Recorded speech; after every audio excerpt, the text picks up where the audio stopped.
Andhra Pradesh anganwadi workers and helpers union రాష్ట్ర వ్యాప్త సమ్మెలో భాగంగా స్థానిక దానవాయిపేటలో ఉన్న ఐసీడీఎస్ కార్యాలయం వద్ద చేపట్టిన నిరసన దీక్ష శిబిరాన్ని టీడీపీ రాష్ట్ర కార్యనిర్వాహక కార్యదర్శి ఆదిరెడ్డి వాసు సందర్శించి వారి ఉద్యమానికి సంఘీభావం తెలిపారు. శిబిరంలో నల్ల చీరలు కట్టుకుని రాష్ట్ర ప్రభుత్వ తీరుపై నిరసన తెలియజేస్తున్న అంగన్వాడీ వర్కర్లు, హెల్పర్స్తో ఆదిరెడ్డి వాసు మాట్లాడారు. పలువురు ఉద్యోగులు జగన్ ప్రభుత్వం చేస్తున్న అరాచకాల్ని వివరిస్తూ కన్నీటి పర్యంతమయ్యారు. 30 సంవత్సరాలకు పైగా తాము నిర్వహిస్తున్న అంగన్వాడీ కేంద్రాలను బలవంతంగా తెరిచి సచివాలయ ఉద్యోగులు, వాలంటీర్లతో విధులు నిర్వహించడం చాలా దారుణమని వాపోయారు. జగన్మోహన్ రెడ్డి పాదయాత్రలో ఇచ్చిన హామీని మాత్రమే నెరవేర్చాలని తాము కోరుకున్నామని, తమ డిమాండ్లతో ఏది గొంతెమ్మ కోరికలు కావని స్పష్టం చేశారు. చంద్రబాబు సీఎంగా ఉండగా తమ జీతాన్ని 10,500కు పెంచారని, జగన్ అధికారంలోకి వచ్చిన తర్వాత 1000 పెంచుతానని మాట ఇచ్చి తమను తీవ్రంగా మోసం చేశారని మండిపడ్డారు. వాసు మాట్లాడుతూ అంగన్వాడీలకు అన్ని విధాలుగా మేలు చేసేలా చంద్రబాబు, పవన్ కళ్యాణ్, లోకేష్లు ప్రయత్నిస్తామని ఇప్పటికే హామీ ఇచ్చారన్నారు. వారి సమస్యలు పరిష్కరించే వరకు మహిళా శక్తి చేస్తున్న పోరాటానికి తాము అండగా నిలబడతామని భరోసా ఇచ్చారు. ఎన్ని రోజులు దీక్ష చేసినా టీడీపీ అన్నా క్యాంటీన్ ద్వారా ప్రతిరోజు మధ్యాహ్న భోజనం శిబిరం వద్దనే ఉచితంగా అందజేస్తామని హామీ ఇచ్చారు. ఆయన వెంట టీడీపీ నగర అధ్యక్షుడు రెడ్డి మణి, టీడీపీ మహిళా అధ్యక్షురాలు కోసూరి చండిప్రియ, బీసీ సాధికార సమితి సెట్టిబ్రిడ్జ విభాగం రాష్ట్ర కన్వీనర్ కొడిపూడి సత్యబాబు, బొమ్మన్నమైన శ్రీనివాస్ తదితరులు పాల్గొన్నారు. ఇంత దౌర్జమైన పరిపాలన ఎప్పుడు మేము చూడలేదు. 7,000 రూపాయలకి ఈ రోజుల్లో ఎలా బతుకుతామండి?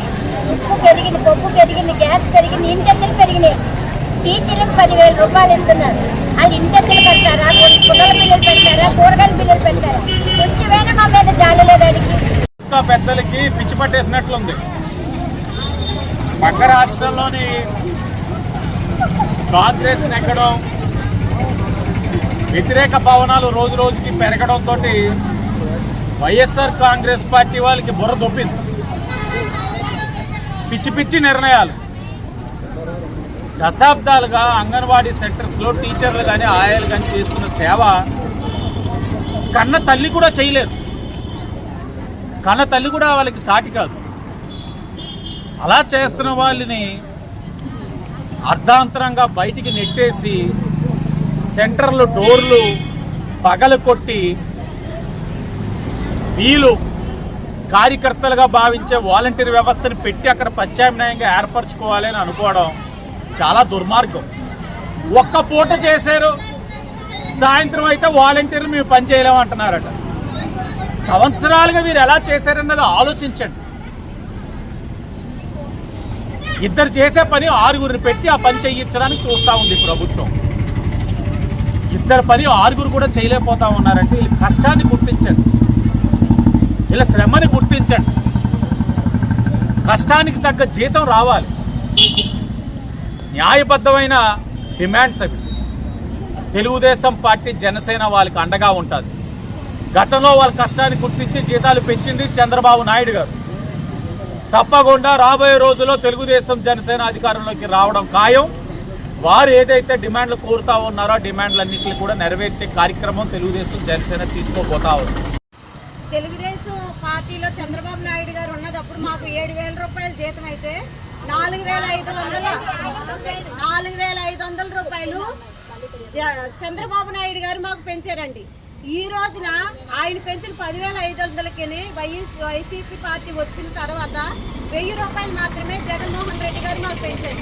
ఈ రోజున ఆయన ఏం చెప్పుకుంటున్నారంటే నేనే 4,500 పెంచాను, 11,500 నేను అంగన్వాడీ టీచర్లు పెంచాను అనేసి ఆయన చెప్తున్నారండి. ఆ జీవో, ఆ మెమో అన్నీ కూడా మా దగ్గర ఉన్నాయండి. అలాగా ఆయన ఎందుకు చెప్పుకున్నారో మాకు అర్థం కావట్లేదు. ఏ పార్టీ వచ్చినా కానీ మా వైపు చూడలేదు. చంద్రబాబు నాయుడు గారు అయితే మాత్రం మా కష్టాలను అర్థం చేసుకుని మాకు ఒక్కసారి 4,500 రూపాయలు పెంచారండి. తర్వాత వైసీపీ పార్టీ వచ్చిన తర్వాత జగన్మోహన్ రెడ్డి గారు ప్రతి ఒక్క అక్క చెల్లెమ్మలు నా అక్క చెల్లెమ్మలు అనేసి చెప్పుకుని వాళ్ళ కష్టాలు నేను తీరుస్తానని చెప్పి ఆయన ఏం చెప్పారంటే తెలంగాణ ఇచ్చేదానికన్నా జీతం కన్నా అంగన్వాడీ టీచర్లకి 1000 రూపాయలు ఎక్కువిస్తాననేసి ఆ రోజు సభాముఖంగా ఆయన వాగ్దానం చేశారండి. అదే మేము అడుగుతున్నాం ఏంటంటే ఈ రోజులో మీరందరూ చూస్తున్నారు కదా, ప్రతి ఒక్క కుటుంబం పెరగాలంటే మినిమం ఒక్క 26,000 రూపాయలు మాకు జీతం